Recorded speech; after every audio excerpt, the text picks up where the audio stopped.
Fenomena La Niña mulai terlihat di Indonesia. La Niña sebenarnya diangkat dari bahasa Spanyol, artinya anak perempuan, ini dia. Dan lawannya adalah fenomena cuaca El Nino, artinya anak laki-laki. Ini dia. Ini adalah fenomena cuaca yang kompleks. El Nino akan mengurangi curah hujan di Indonesia, sementara La Niña akan meningkatkan curah hujan di Indonesia. Bagaimana La Niña bisa terjadi? Pertama kita kenali dulu yang namanya angin pasat timur atau trade winds. Nah, angin pasat timur ini bergerak dari timur ke barat, dari bagian utara ke arah garis khatulistiwa. Nah, La Niña merupakan anomali suhu permukaan air di Samudra Pasifik bagian timur yang suhunya turun, artinya lebih dingin ya. Lalu diikuti dengan kecepatan trade winds yang meningkat lebih cepat nih dan kemudian mendorong massa air hangat ke arah Samudra Pasifik bagian barat atau Pasifik Ekuatorio Barat. Jadi La Niña ini bukan jenis badai tropis ya. Nah, kemudian massa air hangat ini tentu akan mempengaruhi cuaca di Indonesia. Ditambah dengan sinar matahari, ada penguapan dan terjadi membantu pembentukan awan.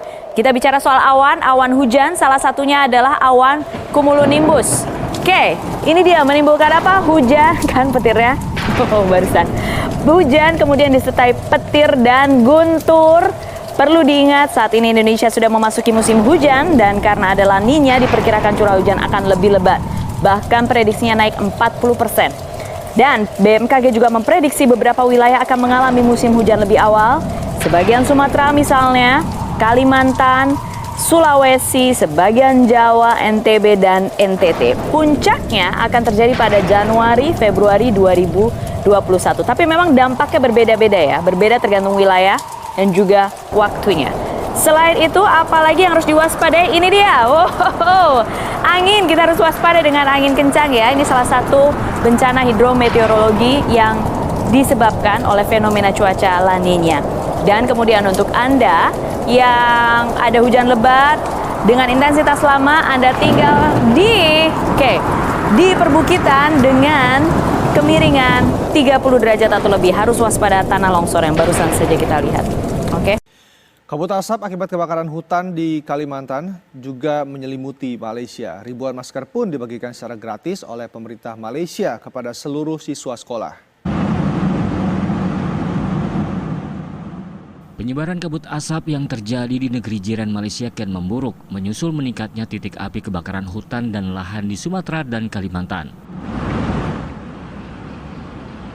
Untuk menanggulangi kabut asap ini, pemerintah Malaysia berencana akan membuat hujan buatan di sejumlah wilayah yang terdampak pencemaran kabut asap akibat kebakaran hutan. Hujan buatan akan dibuat jika indeks polusi udara telah melewati level 200 atau sudah mencapai kategori tidak sehat. Untuk mengantisipasi kabut asap, siswa sekolah di Malaysia menerima masker dari pihak rumah sakit. Malaysia juga telah menutup ratusan sekolah dan mengirimkan jutaan masker wajah ke Sarawak. Kembali ke Jayapura, pemirsa, korban banjir dan longsor di Papua terus bertambah. Tercatat 82 orang meninggal dunia dan 74 orang masih dinyatakan hilang. Catatan dari beberapa pihak mengatakan banjir di Papua bukan hanya faktor alam, tetapi ada campur tangan manusia yang tidak memperhitungkan pembangunan terhadap keselamatan lingkungan. Pencarian terhadap korban banjir bandang di Sentani, Jayapura, Papua terus dilakukan. Polisi harus mengerahkan 15 anjing pelacak atau pasukan K9 untuk membantu mencari korban yang masih tertimbun material banjir. Dari data sementara, setidaknya 74 orang masih dinyatakan hilang. Sementara data meninggal tercatat 82 orang, 26 orang sudah berhasil diidentifikasi. Sebagai sebuah bencana, banjir terjadi karena faktor alam. Namun di balik bencana banjir yang melanda Sentani, terselip campur tangan manusia yang disinyalir menjadi pemicu banjir. Kepala Badan Nasional Penanggulangan Bencana mengungkapkan banjir di Papua salah satunya disebabkan oleh penebangan liar untuk area perkebunan.